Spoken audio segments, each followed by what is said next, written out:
Nous sommes entrés en Galice, terre de magie, de légendes, de rêves. Nous sommes maintenant plus que jamais en train de le vivre. C'est vrai ce que disait Antonio Machado. Tu verras les merveilles du chemin, chemin qui résonne Compostelle. La Galice est un rêve. Vous allez le vivre.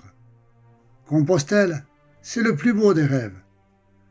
Cela ne nous étonne pas que Rosalia de Castro s'émouvait. Demandez à revenir sur cette terre si belle. Souvenez-vous de ce qu'elle disait à la brise. Petit vent de ma terre natale. Petit vent, petit vent, petit vent, emmenez-moi vers elle. Elle s'émouvait, Rosalia, quand elle entendait un petit oiseau ou lorsqu'elle entendait le son de la cloche. Elle s'émouvait. La Galice l'envoûtait de manière magistrale. Souvenez-vous aussi, cloche de Bastavales, quand je vous entends sonner, je meurs de solitude. Elle mourait de solitude. Quand j'ai l'habitude de vous entendre, cloche de Bastavales, quand je vous entends sonner, petite cloche, sans le vouloir, je me remets à pleurer. Et elle pleurait, des larmes de joie, de peine, de cette nostalgie qui, pour une terre si belle, pointait vers l'au-delà d'une certaine manière. Pour cela, à l'heure de se quitter, comme cela vous arrivera à vous aussi, vous verrez, il y a de la tristesse, de la nostalgie et le désir de revenir. Avec une question, quand reviendrons-nous? Elle disait, adieu rivière, adieu fontaine, adieu petit ruisseau. Quand nous reverrons-nous? Quand nous reverrons-nous? Certainement que vous reviendrez, vous verrez, mais pour autant, il faudra marcher. L'apôtre Saint-Jacques vous attend au mont du Gozo dans le champ des étoiles, afin de vous donner la lumière pour que vous continuiez à marcher.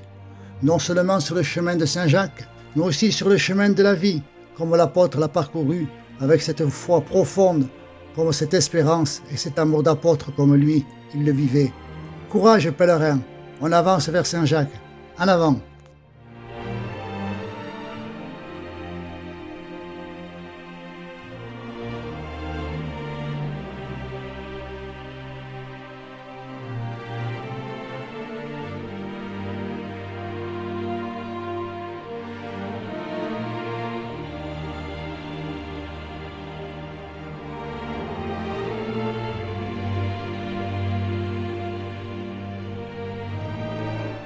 Samos est situé à 11 km de Sarria et à 45 km de Lugo.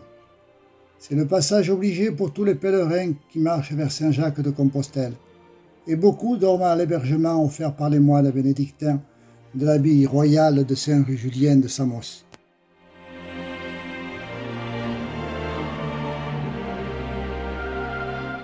Ce monastère date du 7e siècle. Sa fondation est attribuée à Saint Martin d'Umiense. L'ensemble monastique englobe le style Renaissance et néoclassique. Tout est réalisé dans des proportions énormes et réussit à unir la grandeur et la sobriété contenues. Il est habité actuellement par 16 moines.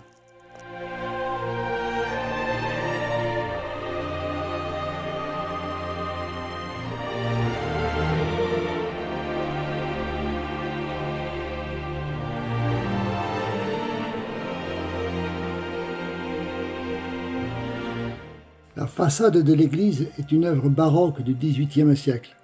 Comme ils n'ont pas réussi à construire les tours latérales, elle fut terminée, en lui laissant cette impression un peu tassée. L'escalier monumental nous rappelle celui de l'Obradoiro, de la cathédrale de Saint-Jacques.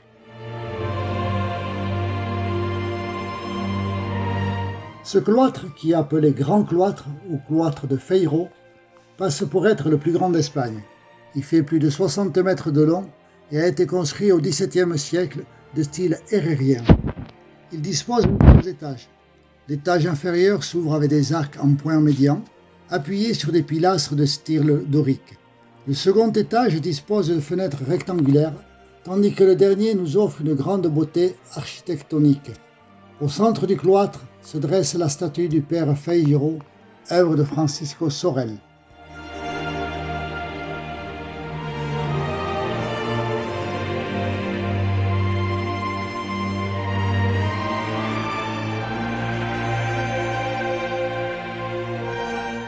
Il y a un second cloître, plus petit, appelé cloître des Néréides. Il dispose de voûtes croisées et de simples arcs marqués. Sa construction date du XVIIe siècle.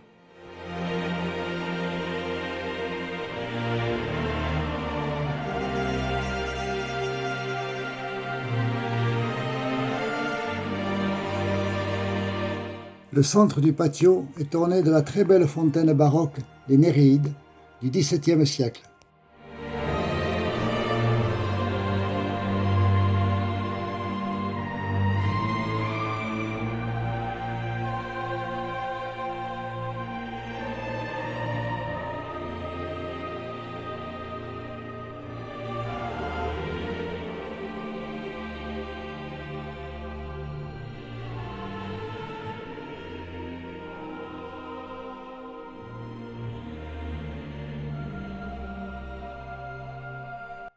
Au second étage, il y a une série de fresques qui relatent la vie de Saint Benoît.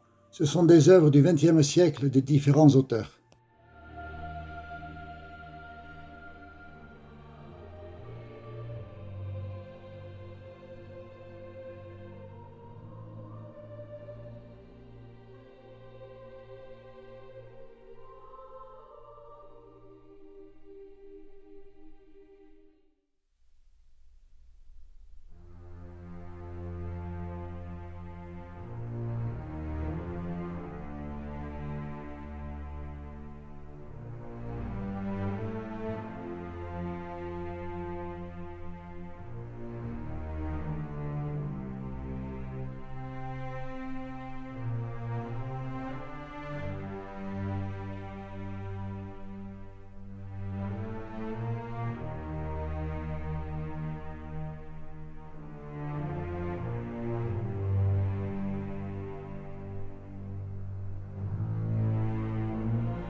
La superbe sacristie est du XVIIIe siècle et de style classique. Elle a un plancher octogonal et est couronnée par une coupole.